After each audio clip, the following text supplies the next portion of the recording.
All right, guys, so I'm not gonna keep you waiting much longer.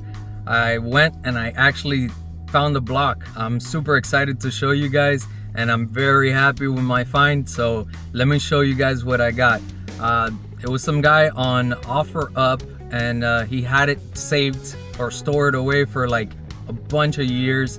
He had it on his personal car, thought about maybe building another car in the future, and then ended up not using the block. Supposedly it's super low mileage. It is used, but it's got some goodies in it. So let me show you what I have.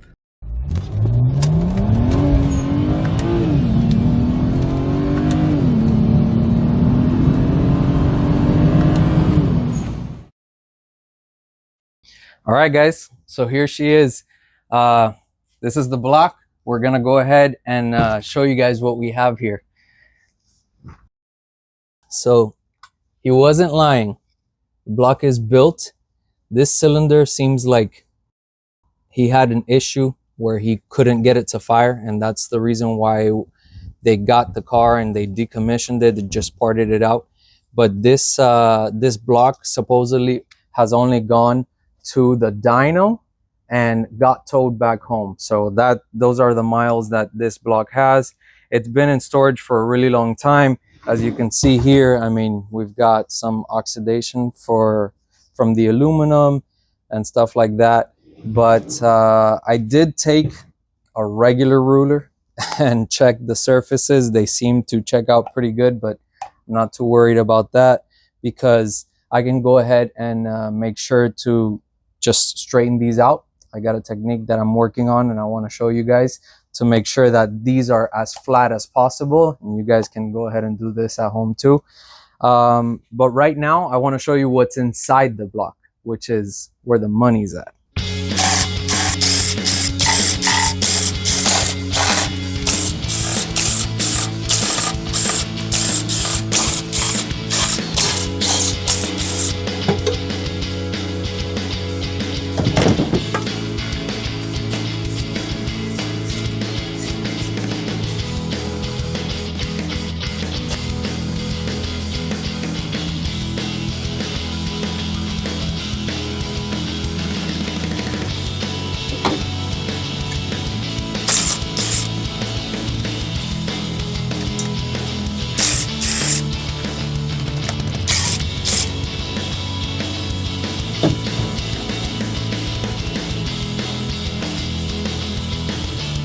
Everything looks good here.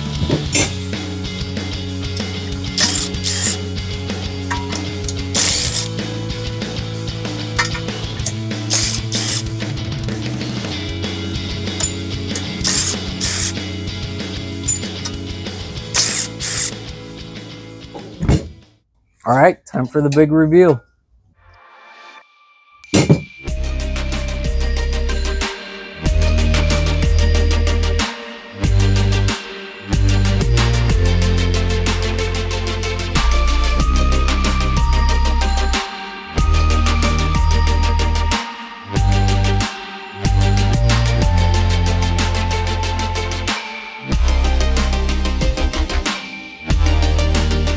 All right, so I'm checking all of these rods. They seem to have their normal play, but nothing in and out. If you can see here, there's plenty of oil still on that pin after so many years of them storing this engine, which is phenomenal. Everything looks good. There's no metal shavings on this motor. I originally planned on taking this engine completely apart, just splitting the case halves and going through everything, bearings and all. But I mean, it seems like the person that sold this to me was actually being genuine, which is a big plus. Shout out to him.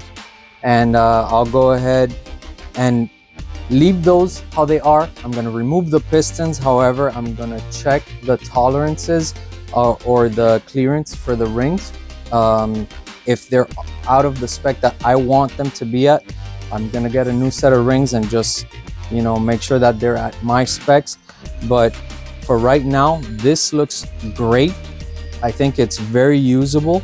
Let's go ahead and take some time to actually clean this up and get it ready so that we can go ahead and start preparing the surfaces of the deck and making sure that everything is usable so that we can go ahead and bolt on those heads and that there's a perfectly flat and smooth surface to work with. What I wanted to do is go ahead and make sure that we seal everything as much as we can so that we don't get any water or product inside of here. I'm going to be trying this for the first time. Supposedly it's really good, as cleans it up really good. Maybe we'll get rid of all this corrosion, all this stuff. Hopefully, I want to go ahead and get rid of all that. But before we do that, we got to seal everything up. And this is this tape. It's stucco tape. It actually works really good. It's not paper tape. It's very flexible, maybe something compared to electrical tape. So it's got like a nice rubberized finish. Nothing's gonna damage the surfaces if we put it on there. And at the same time, it's very sticky. So we're gonna go ahead and clean all this surface up here, and then we're gonna put some of this on, and we'll go ahead and pressure wash this. Not pressure wash this, but I have like a little hose attachment, and we'll get it done with that.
All right, so with this, we should be good. This should go ahead and keep any water out of here. As you guys can see, this is very rigid. It's stuck on there. There's no way that anything's gonna get into there. And it works great. So, little hack, this will definitely do great. I'm gonna get the other side taped up, get everything ready, and then we'll go ahead and we'll mix this up, or I'll go through the instructions and see what it is that we need to do with this, and we'll spray it on and start cleaning the block. So first we're gonna go ahead and degrease the block. I'm just using this from Publix, which is a local grocery store here, but you guys can use any type of degreaser. We're gonna take off the majority of the grease and the grime, maybe with this, and then we'll use the brightener to go ahead and clean it all up. This stuff, supposedly you're supposed to spray it on here, leave it for 30 seconds. I'm gonna use a brush to agitate it, and then we'll take it off.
So if you guys are ever trying to get into some like hard to reach spots or areas that, you know, are very small and tight, what you could do is take one of these acid brushes, where you can get this anywhere, Harbor Freight. Cut the tip off so it's stronger, and then you can get into like any place that you want to reach.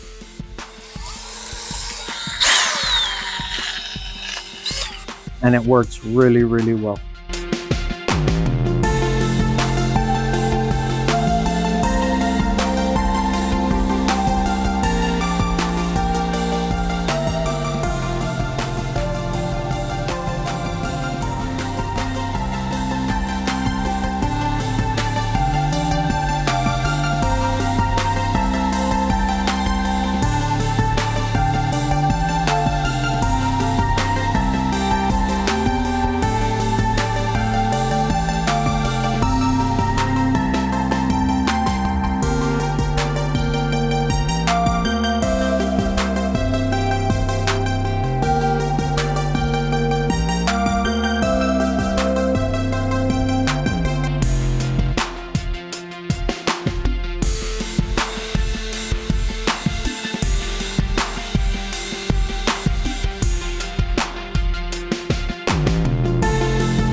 So these are the final results.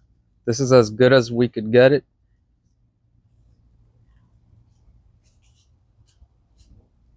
That aluminum brightener didn't do what I thought it would have done. I think it's just not strong enough. It might just be that it's, you know, nothing industrial. This was purchased at Advanced Auto Parts, so it's nothing special, I guess. But I came to the realization that she is not going to win any beauty pageants. I just need her to run right. So upon further inspection of the block and the surface of the head, I did find this casting imperfection. I don't know if you guys are going to be able to see it right here. That goes along where the gasket actually seats. It seems like this outer surface is where the gasket actually seals. I don't know if that's going to affect anything. I don't know if that's going to leak. So I'm definitely going to have to take a look at that and see what I can do. This area here is not bad. This is perfectly flat. So I'm definitely not going to be getting anything into the cylinder, but I'm not sure about that. That looks very bad.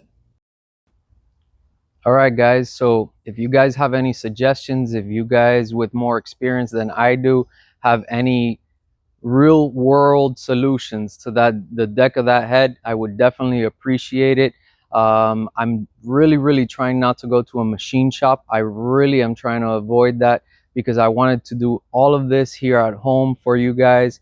So if you do have some sort of solution for that, please, I beg you, get on these comments and let me know. Also, this is your last chance. This is the last video that I am making before I go ahead and give away the prizes from my last video. If there's anything at all that I can do for you guys, are these videos too long? Are they too short? Any suggestions, I would terribly appreciate those. So please leave those in the comments as well. And I look forward to seeing you guys in the next video, and we'll see what we do about this block.